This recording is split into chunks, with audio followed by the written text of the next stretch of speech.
কিন্তু আমরা খুব সহজেই এই ছোট্ট ভিডিও দিয়ে বাংলাদেশের জলপ্রপাত এবং ঝর্ণা অর্থাৎ গরম পানি ঝর্ণা এবং শীতল পানি ঝর্ণা 2 মিনিটের ভিতরে আমরা পড়ে ফেলবো ইনশাল্লাহ। তো আসুন দেরি না করি। তো দেখেন শুরুতেই আছে শুভলং। এই শুভলং ঝর্ণা আপনি চাইলে এটা লং আছে, এখানে দেখুন এটা এই অনেশ্বর দিয়ে আপনি রাঙামাটি লিখতে পারেন, আবার উঙো দিয়ে লিখতে পারেন। তো ধরেন যে পাহাড়ি এলাকায় একটাতেই মাত্র এই অনেশ্বর আছে বা উঙো আছে, সেটা হচ্ছে রাঙামাটি, মনে রাখতে পারেন সহজে। এরপর দেখেন মৌলভীবাজারে আছে 2টা 3টা, মাধবকুণ্ডু, পরিকুণ্ডু, হামহাম।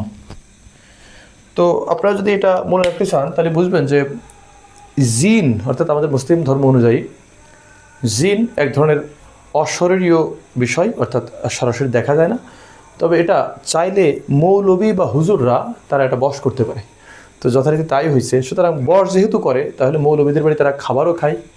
তো এরকম একটা ঘটনায় আপনাদেরকে মনে করিয়ে দিই। দেখেন এই যে মাধবী নামে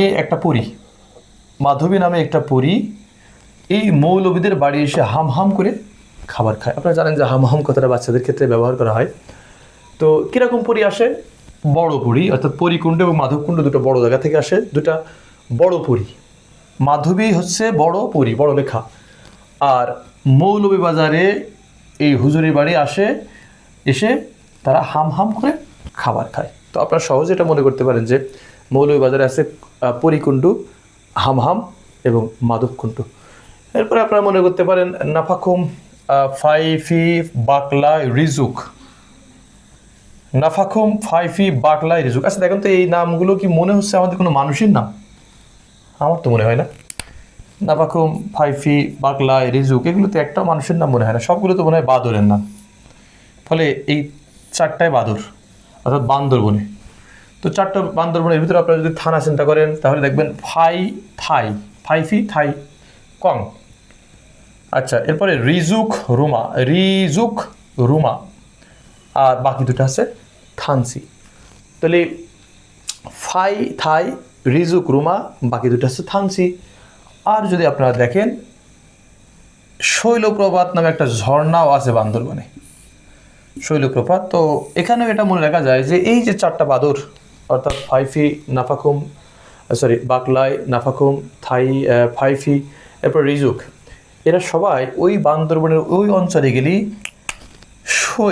শিল বা পাথর নিক্ষেপ করে। তো তার মানে শৈলপ্রপাত হচ্ছে বান্দরদের কাজ, অর্থাৎ বান্দররা ওদের আশেপাশে ভিড়লেই তারা পাথর নিক্ষেপ করে। তো এটা একটা ঝর্ণা কিন্তু। আচ্ছা, এখানে দেখেন আরেকটা আছে রিসাং। তো রিসাংয়ের আছে নিশ্চিন্তে, এটা খাগড়াছড়ি আপনারা মনে রাখবেন। তো রিসাং, খাগড়াছড়ি। এরপর দেখেন ঝর্ণা আছে 2টা, একটা শীতল পানির ঝর্ণা, একটা হচ্ছে গরম পানির ঝর্ণা। তো আপনারা দেখেন হিম মানে কি ঠান্ডা, আর কুণ্ডু মানে কি গরম। তো আপনারা জানেন সীতাকুণ্ড চট্টগ্রামের একটা উপজেলা। আর এই ছড়ি আপনারা যদি মনে করেন যে একটা লাঠি বা ছড়ি কিনবেন তাহলে এই বাজারে যাবেন, কক্সবাজার। তো হিমছড়ি পাওয়া যায় কক্সবাজার। আর সীতাকুণ্ড অর্থাৎ কুণ্ড আপনারা জানেন চট্টগ্রামের উপজেলা। আর কুণ্ডু হচ্ছে গরম। তো সীতাকুণ্ড হচ্ছে গরম পানির ঝর্ণা, আর শীতল পানির ঝর্ণা হচ্ছে হিমালয় থেকে আসা হিম পানির ঝর্ণা। আর শৈলপ্রপাত ঝর্ণা আছে বান্দরবন। তো আশা করা যায় এই ভিডিওটা আপনাদেরকে অনেক হেল্প করবে।